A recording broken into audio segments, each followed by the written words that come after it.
Hey Dude, The 90s Called, with Christine Taylor and David Lascher. Hey everybody, and welcome back to Hey Dude, The 90s Called. Thank you so much for joining us. We have an exciting guest who's already in the waiting room, David. I'm Christine, by the way. Yes, And this is I'm David, by the way. No last names anymore. Yeah, David, tell us about our guest. Tell us that this is really exciting. I honestly have not been as excited about this podcast since you said yes to do the podcast. Yes. There's honestly so much to talk about. I don't even know where to start. I tried to prepare, but Mayim and I have so much history and so many years together as really tight friends. And she's gone on to do so many things. I don't even... No, it's overwhelming. It's actually a little bit intimidating how much she has going on, how cool she is, how brilliant she is, how talented she is. So should we bring her in and bring her get in. going? Because we have so much to say. And you guys have a lot in common. Hi, Mayim. Hi. It's so good to see you. Really, well, so good good to see to two see of you together again. Adorable. We're adorable. I'm kind of dying at this. Christine, and you both look exactly the same, by the way. We always say that, but it's really true. I said you should see me naked. It's very different. We never went there. But I will tell you, I just told Christine I have not been excited about this podcast since she said yes to do the podcast, because it's just so amazing to have such a great old friend on, and there was no way to prepare. I tried, but there's just so much to talk about. I don't even know where to start, but and also I have a history with Christine in that I used to go to the Real Live Brady Bunch in Westwood. Yes, I have photos. I went 29 times. You weren't there the whole time I was there, but No. Jane Lynch and Andy Richter and Ricky Lake, it was like a part of your life, and that most people probably wouldn't know about, but I was obsessed with that play. And David, during the time that I was on Blossom, this is what I would do. I went 29 different episodes of the Real Life you Brady never Bunch took me? No, that's right. I did not. Just me. By the way, I feel like had you invited him back then, given our history, it was a little too soon you were still being mean to me back then. David, Wow. You were not. Yeah. You probably would have said, "Screw that! I'm not going to see her." It just got real deep. It just got real deep. Well, real dark. you go deep. Yeah, Christine and I dated. We had a bad breakup. She did an episode of Blossom, and I didn't talk to her the entire week. And I've apologized to her. That's so awkward. It's so awkward. That is supremely awkward. Fortunately, I didn't have any work to do with you, David, or you, Mayim. It was with Dad and Joey. So we were on our own little bar set on the side, guys, and I kept to myself and made some new friends. I love that story, though. I'm loving that story. I have felt bad about it literally ever since, and I'm so happy to apologize for the 20th time. Yeah, I just keep bringing it up just to make him feel bad. Yeah. I don't honestly even remember it, to be really blunt about it. I told you, you brought it up. That means you had to block it out. The trauma was so deep. You had to block it. It was so traumatic. Mayim, it's so funny that you said that. I have pictures from the time that you came to the show because it was such a big deal. And Ricky, and it was all these big group shots of us. That was just the dream job as the number one, or so I thought, Brady Bunch fan, to get to do that show. But then the fans of it and it was just such a special thing. It's really hard to even describe, but that I have such good pictures. I need to dig those up at some point. But it's so good to have you. We gotta hear. I really want to hear so many stories about the two of you guys. But and this is our '90s podcast. And by the way, you're the only person I think probably ever, but literally, Mayim is an actor, author, neuroscientist, and TV host. Best known for most people don't have those multi-hyphenates. I have strange hyphenates. And mom, a really attentive, present, devoted mother. I mean, that should be the one in big capitals, right? Yes, just made a quesadilla right before walking over here. Well, listen, Mayim, I've in doing my research for this, you've made me cry twice in the last 2 days. And I listened to your podcast, which the Mark Maron episode. Oh, yeah. Oh, so good. And I mean, my gosh, you guys go so deep, and it's another level of like inspiration and learning and sadness. And, and then I read, by the way, congrats on your podcast, because everyone at iHeart, all of our people were so excited to have you on. Like, I don't think I've ever seen this kind of excitement, because you are so good at this. And this is what we aspire to, even though we're an entertainment with the, branded towards the 90s. We try and get guests comfortable enough to speak about interesting, deeper things. And then I read an article you wrote about your dad. And I was, having lost my dad too, I was literally like crying this morning. And I was like, oh my goodness. I mean, I remember him so well, and your mom and your family. And we were just, you guys were like part of my family for all those years. Mm-hmm. It was, well, first of all, thank you. I mean, I started the podcast. It's called Mayim Bialik's Breakdown, for people who don't know. I started this podcast with Jonathan Cohen, my partner in crime, and we're writing partners also. And we literally started it, when COVID began, when the lockdown had started, when there was like this tremendous amount of uncertainty. Those of us who had already experienced mental health challenges, we were like, oh, I know what this is. This is just more of the same.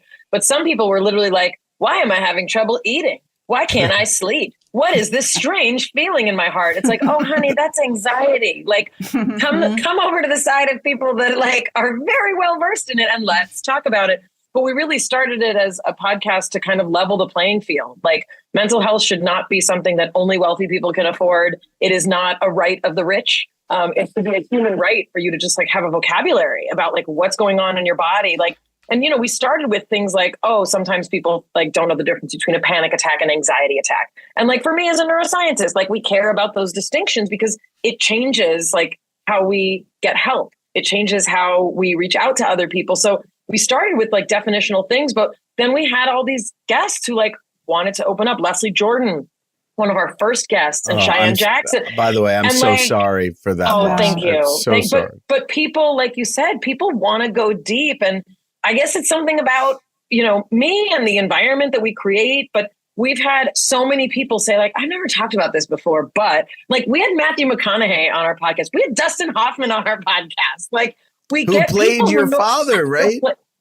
He that's right. I wrote a film that I cast him in. I mean, it wasn't an autobiography, but yes, he played the father, but like, he's never done a podcast. And we were like, Dustin, do you want to come talk?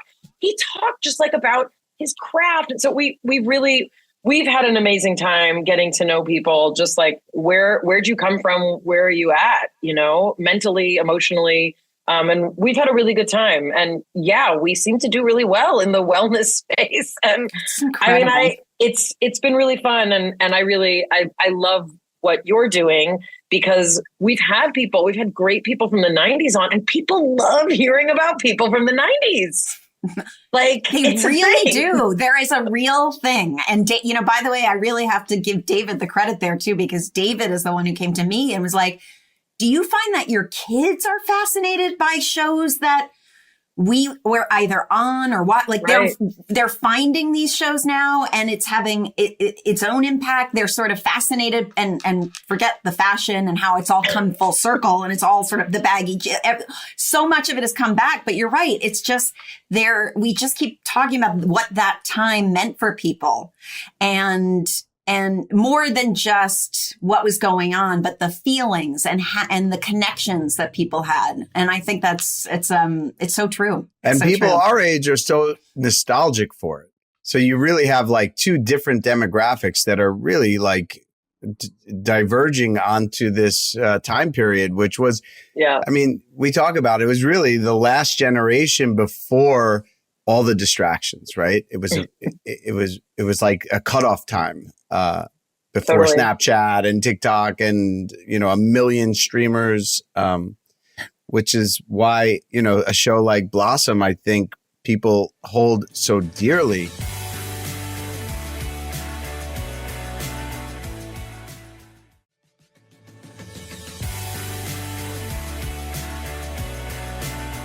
let's go back to the 90s because I want to talk about the podcast. I want to talk about your movie that you directed, but where were you? I mean, I know you did Beaches, which you freaking stole the movie even from, these amazing people.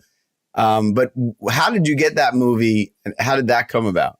Yeah, I'm considered a late bloomer to acting because many child actors start when they're 3 and 4. And I like to say I had a lifetime of trauma, before I even started acting. I started acting when I was entering junior high. I was 11 and a half and I was in school plays and I didn't mind auditioning. I liked, kind of like getting the teacher to sort of, communicate what they wanted from a performance and kind of make them happy. I'm that kind of actor. There is not so much about like, I love the applause. Like, I just really want to make that adult happy so that they say like, you got it, we're moving on. So I loved that in school. And, I started acting, it was I was born in 75. So it was 1986, 87. And people did not look like me on television. So, I'm grateful that my parents weren't like, are you crazy? Like, no one looks like you. Why would you be on TV? But that's the perfect reason to go into it. So what my mom and dad had always said is that I looked like Bette Midler and Barbara Streisand. And so my parents literally, back then there was no internet. Like they opened the yellow pages and just like looked for kids agents in the yellow pages. Oh my God. And yeah, my parents typed up a letter on a typewriter. Like, do you remember typewriters? They typed up a letter and it said, we've got this like really strange child who looks like Bette Midler and Barbara Streisand. And she's like, they took a picture of me in the backyard, just like a little like fake headshot. Like we didn't have money to like take headshots. And it was just like a picture. We blew it up. And I met with a variety of agents, and I ended up going with Bo Shute, who was Neil Patrick Harris's agent. She was Mario Lopez's agent. She was Johnny Galecki's agent, and many others. She was Stephen Dorff's agent. So like I got this agent who liked unusual kids. And I started auditioning and, I did not have success in commercials because again, like no one looked like this on television. I'm not all American. I'm an Eastern European smattering of, genetics. And I ended up getting cast in Beaches. This audition came through to play a young Bette Midler. And my mom was like, this is it. Like, this is our kid. And I was one of the only non-redheads auditioning because Bette Midler, for those of you who might not know, was a redhead. Like she was known as a redhead and I'm not a redhead. And it was 4 months of auditions. Gary Marshall was the director who we lost recently, but he cast me and that came out the week of my bat mitzvah. And, that's one of those moments where like my life changed forever because like I didn't know there'd be ads for like for your consideration for Academy Award nominations, like things that like I was like a poor, like I was just like a kid in like a shitty rental in Hollywood whose grandparents were immigrants. And like this was not the life. Like when I said I want to be on TV, I didn't mean like, I imagine I'll have my own television show by 14, but like long story short, that's kind of what happened. So after Beaches, different companies reached out to my agent and they were like, this kid needs her own show. And like, this is nuts to me, like crazy. Like it didn't make sense. I ended up doing a show for Fox, which ended up getting canceled, but Jennifer Aniston played my sister on that show. So I like to mention that. Really? Yeah. We were both, we were both young. She's not lying about her age. At the time I was 13 and she must have been like 19 or so. So I have like pictures of me and Jennifer Aniston. That show only lasted like 6 episodes. And then with Thomas Harris, which was the company that did Golden Girls and Soap and Empty Nest and Nurses and like all those shows, they ended up bringing me over. And I met with a man named Don Rio, who created Blossom. He originally created it to be about a boy. He wanted to do a sitcom kind of as like a Catcher in the Rye, like a day in the life of like a smart, unusual boy. And there was one female. I never knew that. Yep. So he changed it because he loved you. No. So I wish that was the story. No, he changed it because this female executive literally said to him, what if it was about the sister in the family? And it was like, what? Like there hadn't been a girl on network television probably since Gidget, meaning there was like Clarissa, there was like other, there was Sabrina, like there were other things like there was Punky Brewster, there were kids shows, but in terms of like prime time shows about a girl, it didn't exist. So everybody said we were crazy. Everybody said Don was crazy.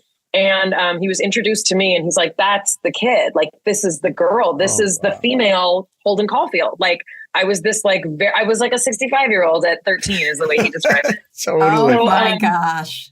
So yeah. So you didn't speak like a 12-year-old. No, I was like a strange human. Anyway, so we did a pilot that originally had a married set of parents because he wanted to do a show about a divorced family. And again, at the time, this was 1989, people were like, "That's great, divorce, what?"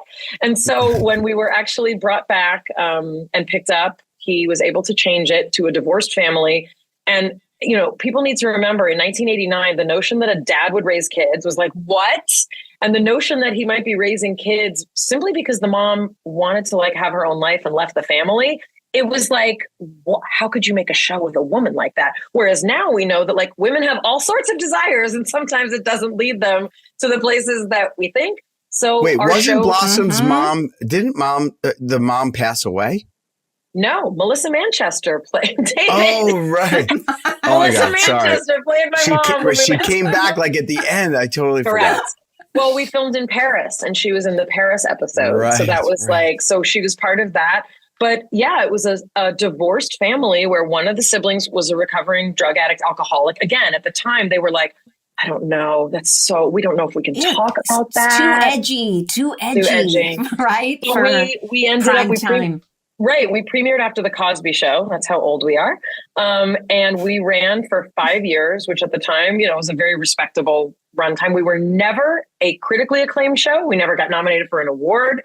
We never were in the top 20. We were a show that like hovered in like, the top 30, the top, like depending, but people remembered us. We were up against Monday Night Football and we were told no one will watch this show except girls. Boys will not watch girls. They're not interested. So obviously we had other characters. We had Joey Lawrence. We had Michael Stoyanov, Ted Wass, who was a young dad character, played the dad. Jenna Von Oy played Six, Blossom's best friend. Her father said that's how many beers it took is why that was her name. That was in the first episode. That's hilarious. And then, David, obviously you were part of our life and we had this really, iconic kind of moment in history and we ran, till 94. And I was 14 to 19 during those years.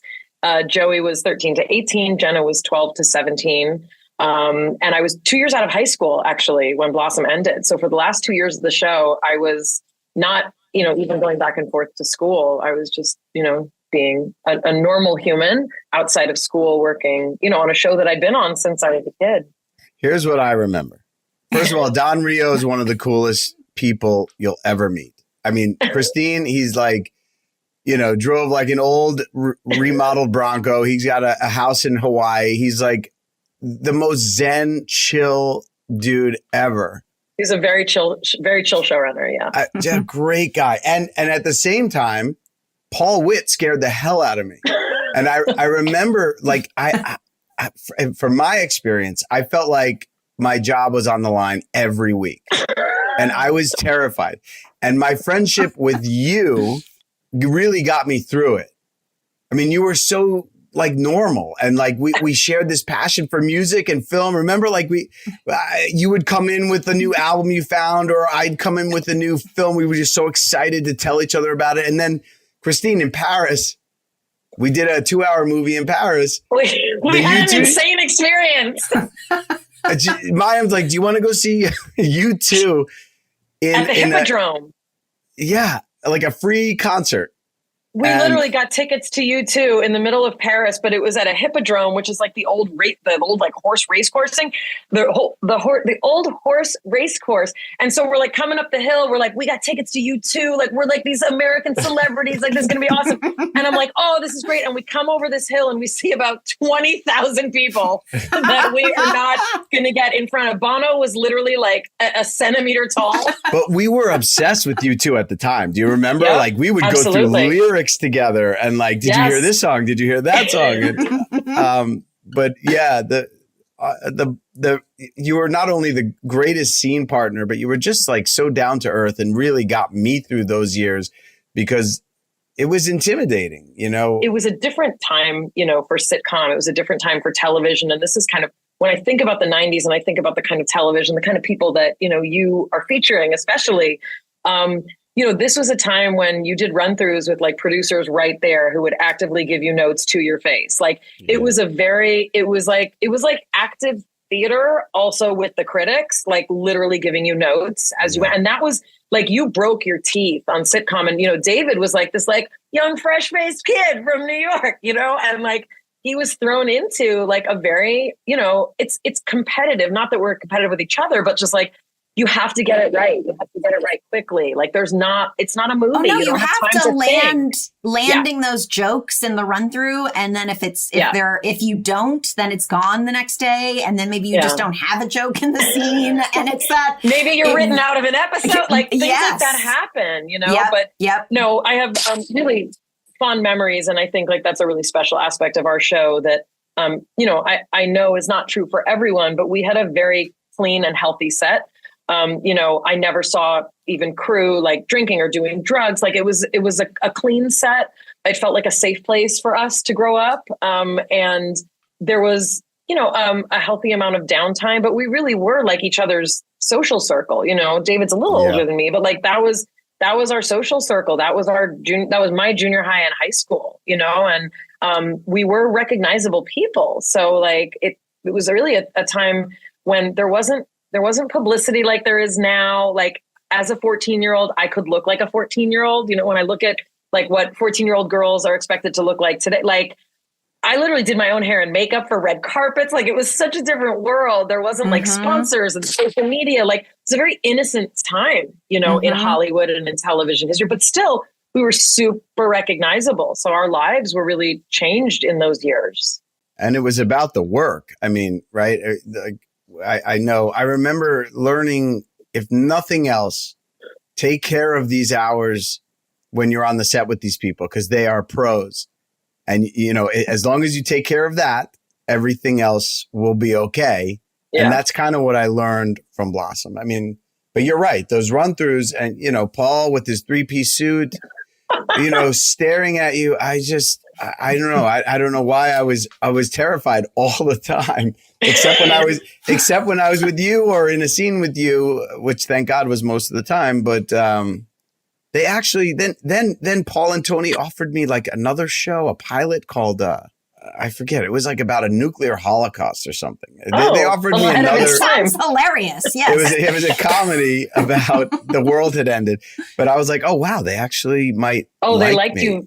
Oh, they liked you very much. Well, and I think also, I still felt pretty new to the industry because like my life had really gone from like a handful of guest spots. I did like 8 episodes of Webster and I was on Facts of Life. And like, we tried to do a spinoff of Facts of Life with like, it was like me and Juliette Lewis and Seth Green. And like I had done some stuff. Yeah, I had crazy things before Blossom, but I wasn't raised in the industry. And so there was still an aspect of like learning personalities. And, I remember I learned a lot from you. I learned a lot from Michael Stoyanov, like people who had been kind of also like had more experience, like auditioning and being part of like that Hollywood culture. Like it was all very, like I said, innocent, but also very intimidating in general. There was a lot of social events that like we'd be asked to go to. There was like teen magazine things. And it was like, I ran in the same circles as like Danica McKellar and like, and Juliet and, and all these people. And it was also just like,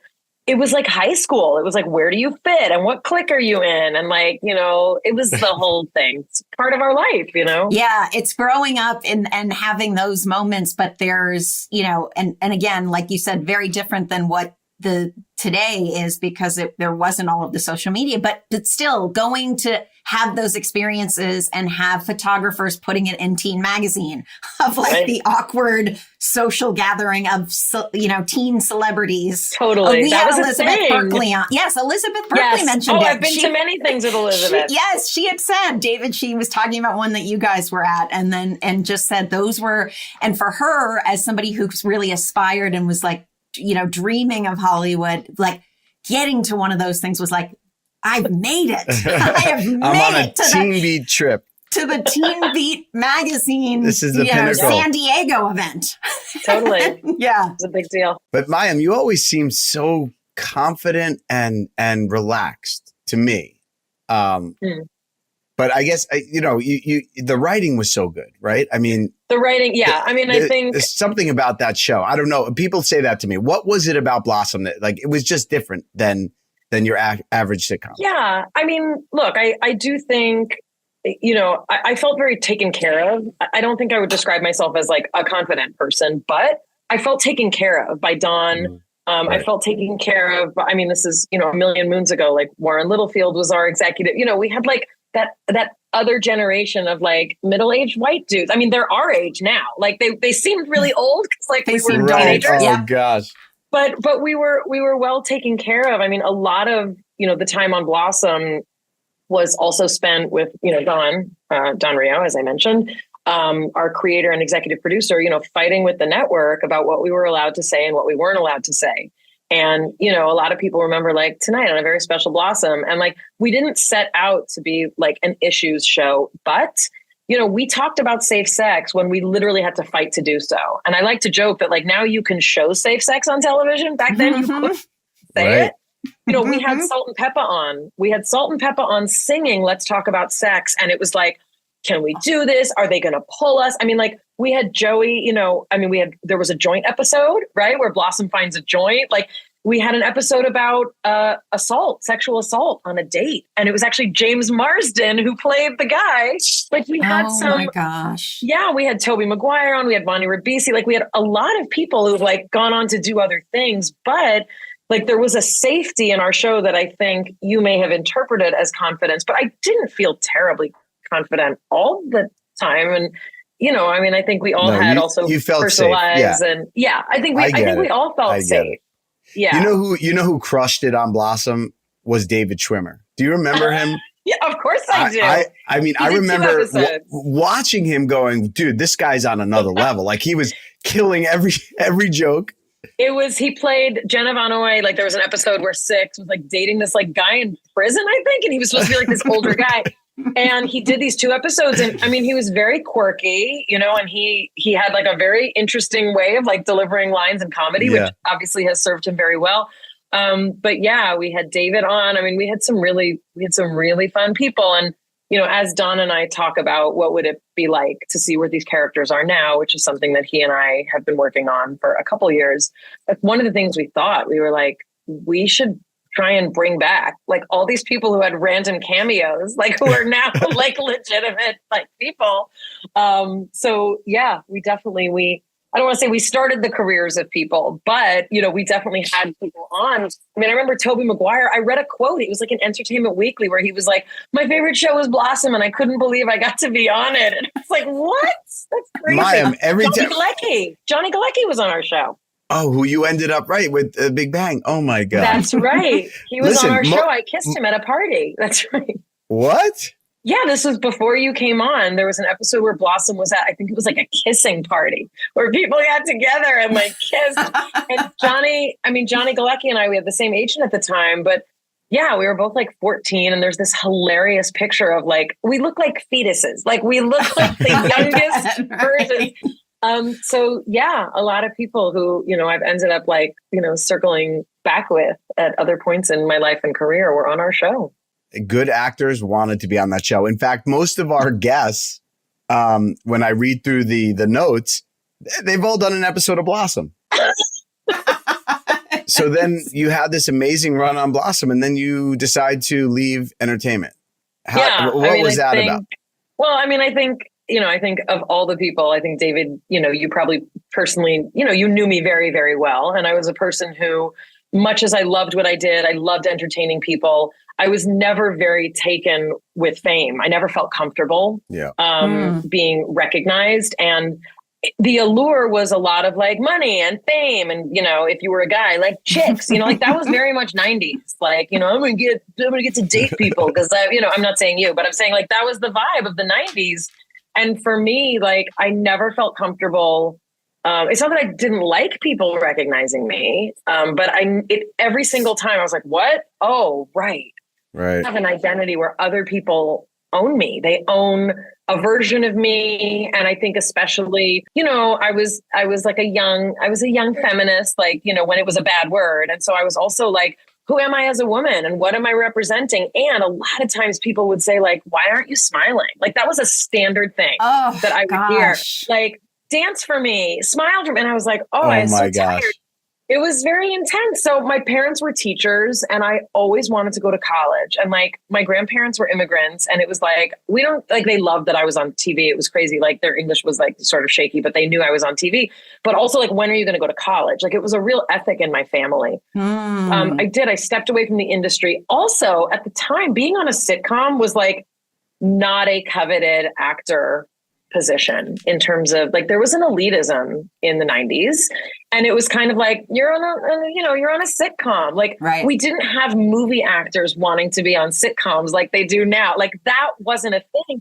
So the idea was also like, I'm going to step away from the industry just for however long to kind of like be myself again and be a person again and then see what happens. And, I ended up leaving and really liking being in academia and really of course, like I literally walked off the television and into like the quad at UCLA. Like people were out of their minds, like drunk frat boys in particular.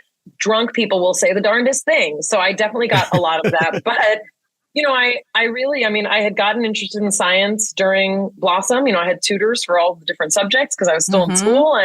And I wanted to be valued for what was like in my head and not just sort of what I could offer, as a commodity. And, the other thing, and I don't know if other people have talked about this in detail, but like we didn't make the kind of money that people make now where it's like, you're set for life. Like that wasn't a reality, especially as a female teenager. We didn't have that kind of like positioning. So meaning I had to work again. Like I knew that my life needed to lead somewhere. And for me, I was really taken with science and exercising that part of me. Like, I studied Hebrew and Jewish studies as my minor. Like I learned Hebrew, I learned Yiddish. Like I lived a college life. I was like a nerd ball. Like I was super Jew. I like did, all the like Israel programming. I led services. Like I reworked the prayer book for like our synagogue on campus. Like I was a super active. I went to basketball games and like I slept outside Poly Pavilion for tickets. Like I was a student. I met the person that I ended up dating for 5 years. We got married. We applied to grad school together. Like I had a different life. And like I missed being creative the way that we get to be creative. But I also was like really enjoying being around a lot of like intellectual academic type. And you got to explore so much, everything you couldn't do during that period of time that most high schoolers do dabble. Correct. They take classes here. They do that. They'll go on a trip to Israel. They have friends. They have friends. They have a crew. Yeah. And honestly, a lot of my friends, when I got famous were kind of freaked out by it. It didn't go over that well. Girls had a hard time with a girl that got a lot of attention, especially when she wasn't like the pretty girl, meaning like, oh, there's something about you that people are gravitating towards and I can't compete with it. Cause it's not like you're the prettier girl. You're like the everything girl. You're like on television and boys were like weird. So like, I didn't really have like a big kind of like social world. So college was that time to like meet people and to do things. And also like, to be valued for the things that I held very dear to me, which was like, a lot of it was my religious background, my ethnic identity. Like I was really like, I'm a nerd. Like I geeked out on all that stuff. So and what about just being a student among students, right? And not being Blossom, right? Just being another kid on campus. Correct. And I think like that's also the humanity of it, which, when you think about kid actors and when I think about people who've been acting since they're 3 and 4, like when you're always the most, when you're always the featured, the lovable, like the everybody loves you, you get so much attention. Like, of course it does things to you. So like I got to drop, like I literally got to, have to take organic chemistry twice and I couldn't go to grad school. I couldn't go to medical school where like I wanted to be a doctor. And I was like, oh, you're terrible at organic chemistry. And it wasn't like your mom can be like, you got it, go get it. Like, no, there's actually in the real world, sometimes you're not good at things. Like I thought I would go to med school. And then my first time I dissected a brain, I was like, I have shaky hands, apparently. I couldn't dissect the hippocampus the way my friend Kim could. And I was like, I'm not the best. But like, it's like, that was humbling. And in our industry, you are like, you both know the goal is to like please them the most, be the prettiest, be the cutest, be the funniest. Like The funny, right? Sometimes you're just a human. And I really got that experience. And then, I had my first son in grad school. And that was a whole other humbling experience because I was like, oh, and also whatever fantasy you had, it's totally different because right. Hormones, like breastfeeding, like all the things. And you are no longer the center of the universe. Correct. Exactly. Just a regular human. And yes, I have privilege. Like I want to just say that, like I have privilege. I have white privilege. I had the ability to earn, but the fact is, like, we're all living a human experience, no matter what. Like when it comes down to it, like we all grieve the same, ultimately we have the same chemicals when we grieve, when we love. And like, that's really the human experience. And what we experience as actors and as celebrities, like it's fun, it's awesome, it's sparkly. But like, there are moments in life that bring you to your knees when you're reminded, like, no one cares the way you were raised to think they do. It's so true. Where are we racing to anyway? But like, what's inspiring about you is how many times you've made bold decisions and reinvented yourself. When you decided to leave entertainment, did you get pushback from your parents, your agents, everyone around you must have been like, what are you, nuts? No? I mean, I think again, because there was like this stigma of like being on a sitcom, it was kind of like, yeah, let's see what happens when you're like a real adult. Take a breath. Take a breath now. Take a beat. Right. And which also like didn't feel great, That's right. horrible. And I think, if I had wanted to, I think I could have, looked for other sitcom work and kind of gone into another sitcom. But, given my personality, like I just knew I needed to not be in that kind of goldfish bowl, for a minute. And look, our show stays with us forever. I'm still recognized for that. I'm sure you are too, David and Christine, for the things that you did. Like there's phases in your life that people glom onto because like that's when they knew you and it meant something to them in their life, right? Where were they in the 90s? And that's what I always ask people when they're like, oh, blah, blah. I'm like, are we the same age? And they're like, well, I'm 2 years younger. So I got to like watch you growing up. So like everybody had a relationship to us. But it's true that like at that time, I think my dad, I think was really more supportive of me going into school. I mean, I think my mom was supportive as well, but I think my mom always had a feeling I'd come back and I was gone for 12 years. It's a long time. I did like 3. Yeah, that's a long breather. It's a long breather. And it's like 2 years later, it's a long breather. So what was the coming back process like? Because I mean, as bold a decision as it was to go back to school and become a neuroscientist and a mom, to decide to like come back to entertainment, that's just as bold. It was bold, and for a really ridiculous reason. I was running out of health insurance. I was finishing my grad school, and you get a term of insurance after you take your hood. So like I got my doctoral hood. I took my hood pregnant.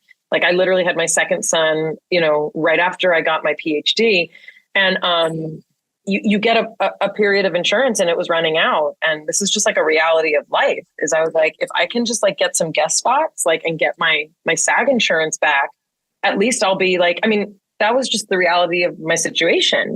My husband at the time, and we're divorced now, but we were both grad students. Like I was literally driving to Pacific Palisades to teach Hebrew. I was teaching piano. Like I was TAing every semester. Making ends meet. Yeah. Making ends meet, right? Like that was that's like a real thing. And so I never thought I'd be on another sitcom. I promise. I never thought I'd be on another sitcom. I actually ran into one of our former Blossom writers, Brenda Hampton, who created Secret Life of the American Teenager. And he actually cast me in a couple episodes of Secret Life of the American Teenager. I played a school counselor. And What Not to Wear did one of those, they take over your closet, they throw everything out. They cut 9 inches off my hair. They tweezed my eyebrows for the first time. Because when I left the industry, you didn't even have to tweeze your eyebrow. There was no Spanx. And they were like, oh, we're gonna teach you how to be, a modern woman, which was shocking because I had never tweezed my eyebrows, and they captured it on camera.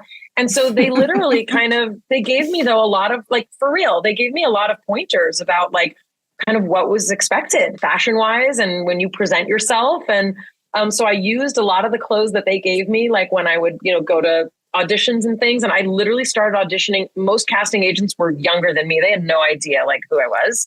And the fact is that's okay. You have to start where you start. And I auditioned for things like Chubby Friend 2, because I also learned that as a size 6, I was considered chubby. Oh, come on.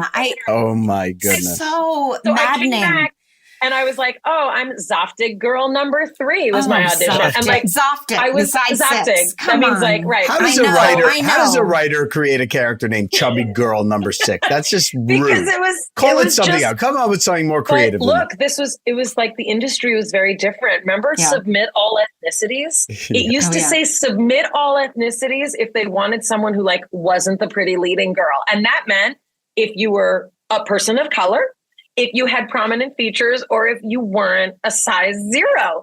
So I just started auditioning for things, and I got an episode of Bones. I did an episode, like I just did random things. And I literally had like a nursing infant, like an exclusively nursing. I think he was probably about a year when I started auditioning. And I was called in for a show called The Big Bang Theory. I had never seen it. I thought it was a game show, because someone had told me once, you were mentioned on this show called The Big Bang Theory. And I was like, oh, it must be like a trivia show. And I literally, they're like, we want a female, Sheldon, a female Jim Parsons. And I was like, I've never seen the show. I don't know who he is. And apparently it was very popular already. And so what season was it in? I was the season finale of season 3. So he was already like a known person, Jim Parsons. So I Googled him and I was like, oh, this is like so many people I went to grad school with. Like, I think I'm this person. Oh yeah. You fit so right in. I imitated Jim Parsons for my first audition. And on my resume under miscellany, I wrote PhD neuroscience, because I was like, it does not worth anything, but I didn't go through all that to not put it on a resume. So it's like speak Spanish, roller skates, PhD. That might be the one show in the history of the world where that actually helped you. Got you Look, there were many other talented actresses auditioning there that day. It was down to 6 of us.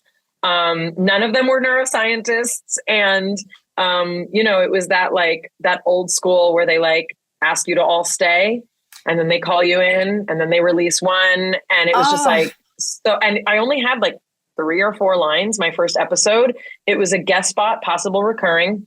And then I was brought back in season 4 and given, a job, meaning I was made a professor of neurobiology. I think Bill Prady said, at least, Mayim can fix it if it's wrong. He was the, co-creator with Chuck Lorre. And what's funny, David, is when you told that story about like feeling like you were, risking your job, or like your job was at risk every day. That's how I felt like all of season 4 on Big Bang Theory. And I remember I came home and I loved being on that show. Like the pressure wasn't on me. It was already a success, like had all these amazing actors and like it was a finely oiled machine. But I remember I came home and I called my manager after like a Friday run through. And I was like, I think this is my last episode. They're not going to bring me back for more. Like they haven't pinned me for more. I think they've told all the stories they're going to tell. And like, I'm really bummed out. And literally hours later, she called and she's like, they just offered you a contract to be a regular. So I'm like, amazing. Wonderful intuition you had. No intuition. And so Melissa Rouse and I were both made regulars. She played Bernadette. We were made regulars in season 4. And, never in my life did I think I'd be on another sitcom. I was on that show for 9 years. So like another moment in life where it was like, there was before that and there was after. My kids were 18 months and like 3. And, when I got out, it was like bar mitzvah time. Like literally it was a lifetime, Unreal. But you know what, as an actor though, if you never leave acting, actors need life experience, right? To draw upon. So look at all, you brought your life experience back to the perfect show for the life experience that you left for. It's such and I think more of it, and I think you probably both can resonate with this as well, is like, you also need time to mature as a human. Right. Because like I was still a kid. I mean, like at 19, look, my mom got married at 18. That was a different time. It was 1964, sorry, I just told her age. Sorry, Mom.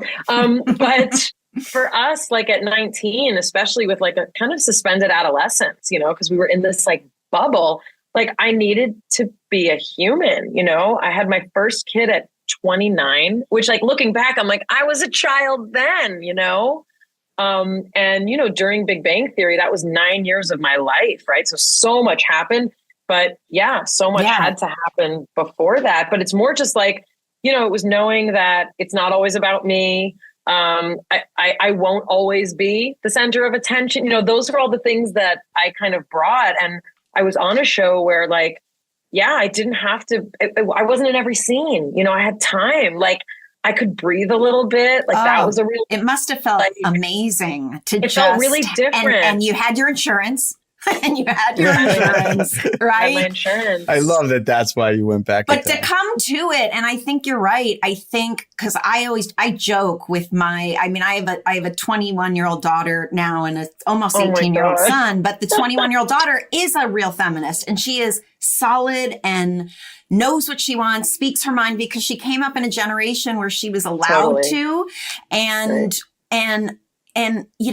I say to her that it took me into my 30s to even have the thought that I would say no the way you just said it without even thinking about it. And it's I am so true. in awe of you every single day. And it's really true. Decision. And it's funny because, the Me Too movement happened when I was on Big Bang Theory.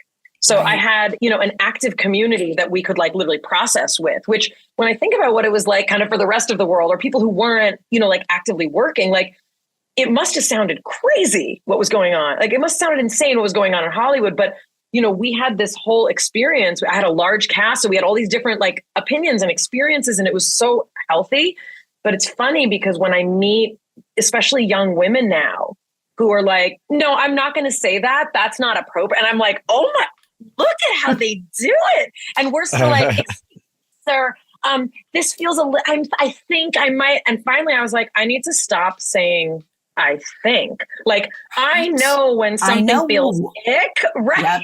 Yep. I know for me, this doesn't work. And I can say that. And it took, decades. And by the way, because of all the years of the train, it's still that same thing where it's still very difficult. I've gotten really good at saying no, but I always have a because, and then I have to give it an endless excuse so that you'll still like me in the end for saying no. It is a real people-pleasing, codependent behavior that I am deeply aware of. It's very different. Hard habit to break, for sure. Correct. And also, it's just that world, especially because, on Blossom, we were doing a show about an unusual girl. We were doing a show, my 90s experience was also trying, and this was Don Rio. He really believed, and he's a dad himself. He really believed in trying to show, a female having an experience where she didn't have to be the captain of the, a cheerleading squad. She was a girl who was kind of geeky, she trumpet, right? I got to bring a lot of my quirk, to the character, but also, I think David's character in particular, she got the guy, that was a really cool aspect to our show. What an unlikely couple, right? Looking back on it, Don Rio has this character who's a little offbeat, a little nerdy, and then brings in this, tough guy. Well, and also very, very classic, Vinny was, Don's from a different era. And a lot of men who were creating television were from growing up in the 50s and the 60s. And Vinny was really this archetype of the leader of the pack. He was he was this also, rebel. So, but Blossom saw him for the soft guy that he was, right? Yeah. Which is, it was a transformative experience. And Don's writing, man, how interesting that a middle-aged man writes for the voice of a teenage girl. I love it. He was about my age when I met him, which is crazy because sorry to call it middle age, but that's my mind. Yeah, but it's true. He was imagine just like we are creators, right? We write things. We're trying to produce things, right? That's who he was. We were the first show that he was became known for that way,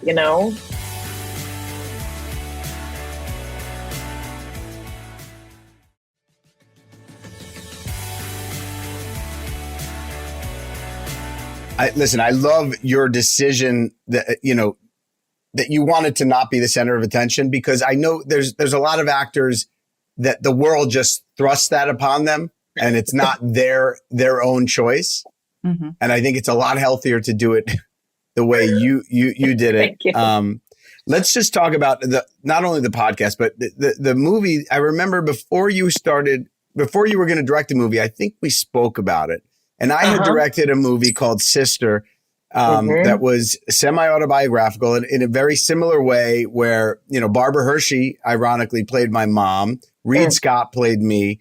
And it dealt with my mother's mental illness, my father's death, and the adoption of, taking custody of my youngest adopted sister. And I feel like, how did the movie come about? And was it like therapeutic for you to write it and to make it? Yeah. I mean, my father of blessed memory died 8 years ago. And, my dad and I, I was like his doppelganger, and like it was, and now that I'm a parent, like I see how complicated that is because like, I have 2 kids and one definitely just like, he just seems more like me than the other. Right. Like we like the same music more organically and like, we like the same like sense of humor and, so kids are different, but my dad and I were like, we were that pair. And so when my dad died, something interesting started happening, which had never happened to me before. I started seeing almost like a movie in my head of images, like memories. And I felt like I think I should write these down. And like I had written books, like I've written like true books. I wrote a book on parenting and I wrote, 2 books about the teenage experience. And I wrote a cookbook, but I've never written a script. I didn't even have Final Draft, like the program that like, I didn't even know how to use it. I was like, how do you write? So, I did a traditional year of mourning for my dad, which many traditional Jews do. And it's like there's a lot of restrictions, like, you don't wear bright colors and you don't hear live music. And after that year ended, it was like something started brewing. And so I started writing and I actually met with Jim Rash. His movie, The Way, Way Back, was kind of one of the movies that when I saw it, I was like, oh, this is like funny, but it's like touching. And when I found out that it was kind of semi-autobiographical, I knew some people through the Groundlings, where he's a member and an alumnus. And I was like, will you meet with me? And I literally met with him at Crossroads, this vegan place here in LA. And I was like, here's the story, and I told him a little bit about the arc of my family. And he was like, that's a movie. Here's act 1, here's act 2, here's act 3. And I was like, okay, will you write it for me? And he's like, no, this is your story. And I said, well, I've never done this. And he said, well, you're going to do it. And so I literally started writing, and Don was one of the people who, kind of encouraged me and was one of my sort of editors. Eddie Gorodetsky and Eric Kaplan, other writers from Big Bang Theory and from the Chuck Lorre world who were close with me. They told me I could do it. And so I started writing. And, it's not strictly autobiographical. And it is about a really complicated family with a lot of mental illness problems and a lot of division and tragedy that comes because of that. And also a lot of humor and love. And never in a million years did I think I would direct it. I'm not a director. That's not a thing. But every time I started thinking about directors, I was thinking like, how am I going to explain to them what's already in here? Right. And like, it's your story. This is right. I see it. And I feel it. I know it. Exactly. And so I never in a million years thought that Dustin Hoffman would read this and want to meet with me. We just like started sending it out. And Simon Helberg from The Big Bang Theory played the brother character, and Diana Agron played me. And I did think about playing me, but I also felt like if I actually want to be a legitimate director and have that experience, I can't also be acting. Like, it's just not going to happen because directing, I mean, it was a small film. We needed a lot bigger budget than we had, but we did our best. I had an incredible DP who came from the Noah Baumbach world, David Feeney Mosier. And like, it was, we created this little work of art that told the story of a lot of pain and a lot of beauty and a lot of sort of healing. I like to think all the characters were redeemed in some way, but hurt people hurt. And it was a bizarre experience to direct for the first time actors who have won Academy Awards more than once. Like, it was insane. It's called As They Made Us. What happens with films like that is it's a lot of really dumb bureaucracy. It was out in a couple theaters, but that's not really, movies don't live there anymore. Showtime bought it, so you can see it. It exists like that. It's a heartbreaker. I mean, it really is. Like, I've had so many friends send me pictures of them ugly crying towards the end. Yeah. The title sequence at the end is really one of my favorites. We gathered photos from a lot of our crew of them and their dads. And so it's like this montage, and it's a heartbreaker. It sounds so good, though. How did your mom respond to the film? My mom. I didn't want my mom to see it. I was in the same. Seriously, we have so many similarities too. I didn't want her to see it. I made sure to communicate that this was not, Candice Bergen was not playing her. Right. It was an exaggerated version in many ways of, the way you tell stories is different than the way life happens. And that's true of really all the aspects of the film. It's true of my brother's role as well. She chose to see it. She saw it in a movie theater, which I can imagine as a parent is like incredible, right? Like, it's like, that was her kid, like her kid's like, she gave birth to me. Like, that's weird. But we kind of chose not to talk about it, meaning like, she really said, like, I don't feel a need to, and I did not feel a need to talk about it at all. Like, she was proud of me, and artistically and visually, it's a very specific look that the film has, and there's all these flashbacks, but I'm really proud of her, honestly, for how she handled it, because I told her, people are going to say, did this really happen? Did that really happen? And I said to her, you don't owe anyone anything. You're allowed to say, I'm not going to get into it. And I'm proud of my daughter, or it's my whatever, daughter's film. Yeah. And I just said to her, like, you're not, I mean, God bless my mother. She had a way to make it a lot about, like, what are people going to think of me? And I get that. But the purpose of the film was not to call people out. The purpose was not to air our dirty laundry. I'm sure, David, you totally get that too. But mental illness is like a real thing that happens. Alcoholism is a real thing that happens that a lot of people experience. And guess what? It's a family disease. It will ripple out in many ways.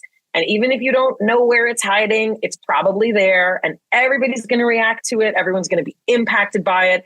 And, I chose to express it artistically in a way that, is in many ways problematic, and also in many ways, cathartic. The writing, I think, was more cathartic than the movie making of it, like getting it out there.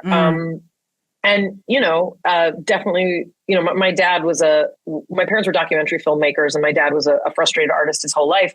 And like, I still was like, oh, I can't wait for him to see it. And then I was like, oh, wait a second. It only exists because he died. Like, it's still that like mind trip. Right. And the making of the movie is the thing. What the world thinks of it is out of your control. Totally. But the experience, and we've talked to other guests about that. That's yours. That's yours forever. Yeah. But yeah, the movie is called As They Made Us. Mayim, where does it live now? Is it, Apple TV? It's on, yeah, you can get it. Yeah. Showtime has it. Right. Apple TV, if you just Google As They Made Us. And also if you are a Big Bang Theory person, it's really cool to see Simon Helberg. He does an so unbelievable job. And he looks like your brother. So he looks good. like He looks more like my brother than my brother, is what I say. But I thought it was. I'm like, did she cast Isaac in the movie? No, it's some really, really powerful performances. And also, Dustin hadn't worked in a minute. And so also like to get to work with him, and, he's a really old school acting master. And I also recommend like his episode of our podcast that we did. Like, he talks about the process of what it was like being an actor with like young Bobby Duvall, and like what that experience, like you used to be sent to therapy to be an actor. Like, he was sent to, like, you had to do psychotherapy to be part of like that, like Stella Adler school. Like, I feel like I heard an interview with Robert Duvall on Howard Stern talking about that, and talking about, I think he and Dustin were roommates or buddies or whatever it was, but he talked a lot about that. The stories. Yes, you got all the stories. I need to listen to that as the companion piece to the Howard Stern. It's the Bialik breakdown, right? Mayim Bialik's breakdown. Yes, it's available on Spotify breakdown. and wherever you get your podcast. Oh, I'm going to listen to that. Anyway, we cannot we're not allowed to keep you any longer, but we could do this for days and days, and we get to come talk to you fairly soon. Yes, that's right. Which is so exciting. We cannot thank you enough. This was incredible. And also I want to take this opportunity though, if I can, like to mention that, there are so many reboots, like so many people have asked about like Blossom reboots. And so I also I wanted to take this opportunity. This feels like the safest place to say that like Don and I we have a script, and, we have a script that would be a single cam take on Blossom. So this has been a really interesting set of conversations that we've literally been having for years, because a lot of people are like, do a sitcom, like it's everyone wants to say. But I think like for me and Dawn, the whole kind of point of Blossom was how different it was. Even though people are like, oh, it was a cute 90s sitcom, and it totally was. The lens that we are curious in exploring is one that we are looking, for Disney to get on board with, because they own us, they own our rights. And I feel like there are many ways to revisit a lot of different things. And look, Fuller House has done amazing, like all these crazy, awesome reboots, like it's fun and people love it. But our interest is seeing where are these people as adults? What would it be like to visit them? And, David, you're part of that conversation, because we had 5 years with these characters, and we are curious in seeing more than what, kind of a 21-minute format could provide for them, because we feel like as quirky as we were, there's a quirky way to see where we are now. And so that's something Dawn and I just finished season 3 of Call Me Kat on Fox. I don't know yet about the rest of my life yet. But the fact is, like, high on my list of things that I would like to achieve in this lifetime as an actor would be to revisit this character in a modern way and see what she's like as a woman living now. As an adult woman. Yeah. And to see that through a single camera lens is, wow. That just sounds... That's so exciting really to me. Exciting. That you and Don put your heads together. There's it's a no-brainer.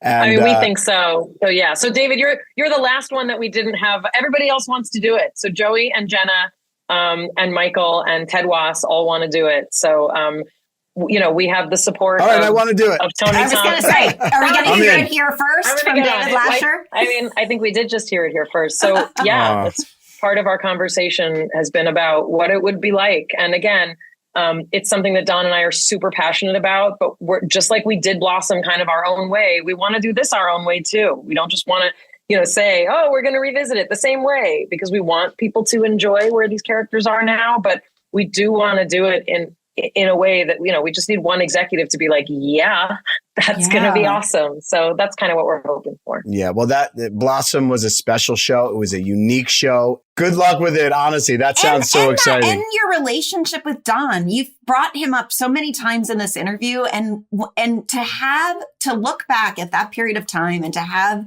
that person, that rock, that like through all of it, it sounds like it's my third. Yeah. It's kind of like having a third parent. It's the person that created an aspect of me, and he created all of us.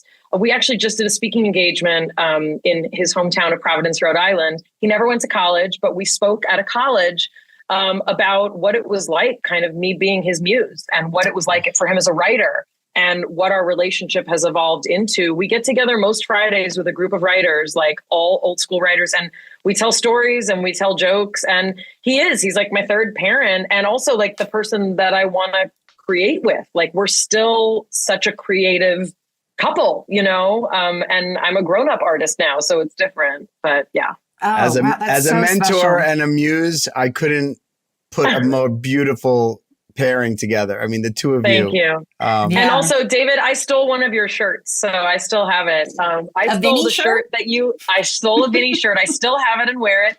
It's the shirt that you were wearing in like the most famous publicity picture of the two of us. We were sitting, I remember exactly where we were sitting when we took the picture, and it was like a cool old flannel shirt, and I still have it. So next time I see you, I'll wear it.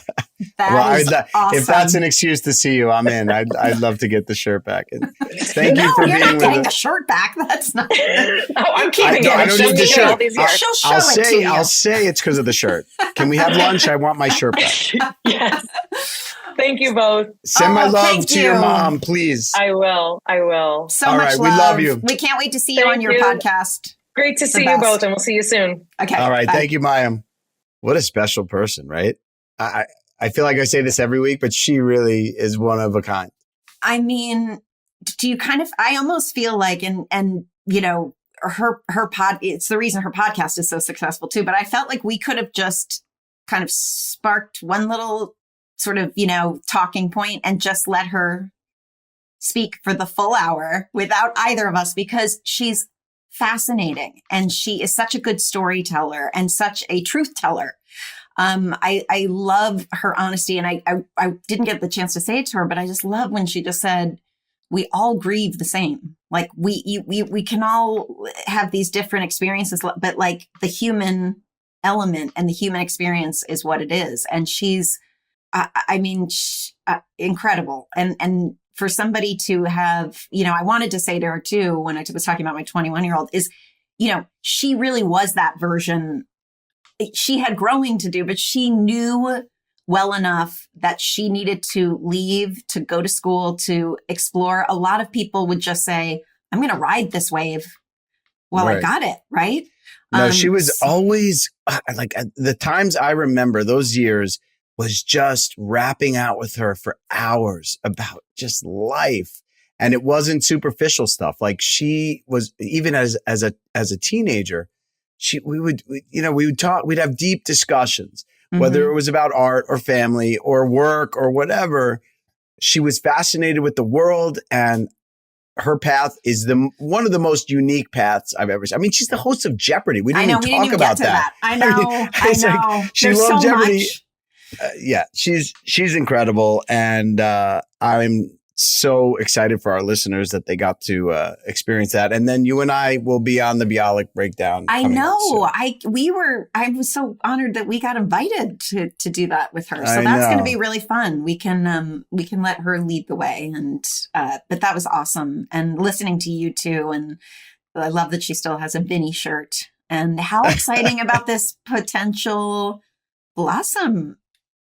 Reimagining. Right? She's on a group chat with Michael, Jenna, Joey, because they were on Call Me Kat. Yes, I guess they did an episode. Oh yeah, Joey had mentioned that. Yeah. So I guess after Joey had been on the podcast, Mayim wrote back to everyone, I'm waiting to do David's podcast until I can announce something.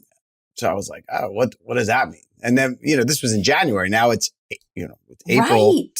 But yeah, the fact that she and Don have a script that they're passionate about gets me excited, because the two of them are powerhouses.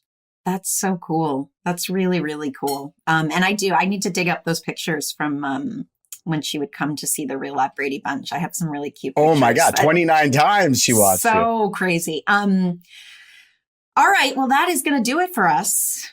Yes. Thank you for listening so much. And Christine, thank you for helping guide another amazing conversame. Are you kidding? This is just, it's fun. This is just so fun. We're really lucky. We're loving it. We hope you guys are loving it. And come back next week. Come back next week. That's all we'll say. Yeah, we got another good one. All right. Have a great week. Good to see you. Take care. Thanks for listening. Make sure to subscribe and give us 5 stars. And please follow us on Instagram at HeyDudeThe90s Called. See you next time.